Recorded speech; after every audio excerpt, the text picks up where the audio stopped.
It was May 30th of last year, the day before Memorial Day. Michael Clark, a 75-year-old retired railroad worker, spent much of the day putting American flags on soldiers' graves at Fort Logan Cemetery in Denver. I did about a row and a half of gravestones. Afterwards, he went home to his apartment in Idaho Springs. Around 10:30 at night, he woke up to the sound of someone pounding on his door.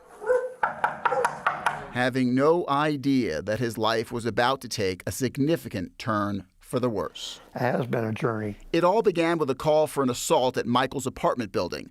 Michael's next-door neighbor said Michael attacked her, though there's no evidence he ever left his apartment that night. I did nothing wrong. The police report says the two officers spoke with Michael's neighbor and noticed she may have been drunk.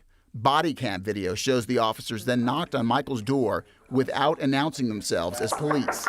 Not knowing who it was, Michael says he grabbed a small novelty sword and answered the door. The officers told him to put the sword down. He did. But 19 seconds later, without any warning, Officer Nicholas Hanning tasered Clark. I thought they were going to come through the wall. Setting off a chain of medical events from which Michael is still recovering. A heart attack, a stroke, several seizures, months in the hospital and physical rehab facilities. You might say I was knocking at death's door a lot. Soon after the incident, Idaho Springs police fired Nicholas Hanning. He thought he was the law, and he's not the law. He has to obey the law like everybody else. Hanning was initially charged with felony assault, but later took a plea to a misdemeanor.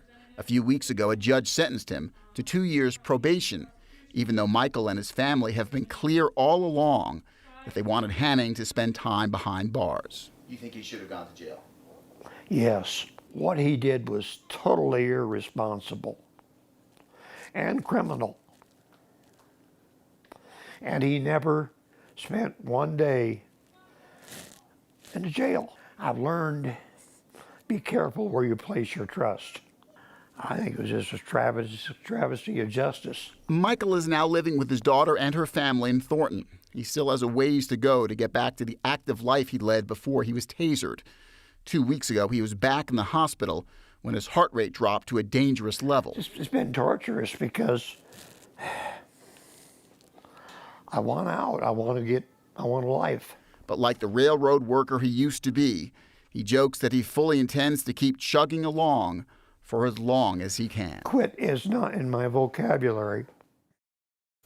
Michael said he's still hoping for justice in the case. To that end, he's suing the two now former Idaho Springs police officers involved in the incident, their supervisor, and the city of Idaho Springs. The first deposition will be held on Monday. Kim and Tom. We talk about this all the time. The police body cameras have really changed so many of these incidents and really ramped things up, Matt.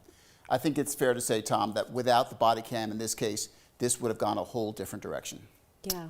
And even parts of the story I don't think we knew before, you know, to see the neighbor and the whole confusion of that night and what played out in the seconds before.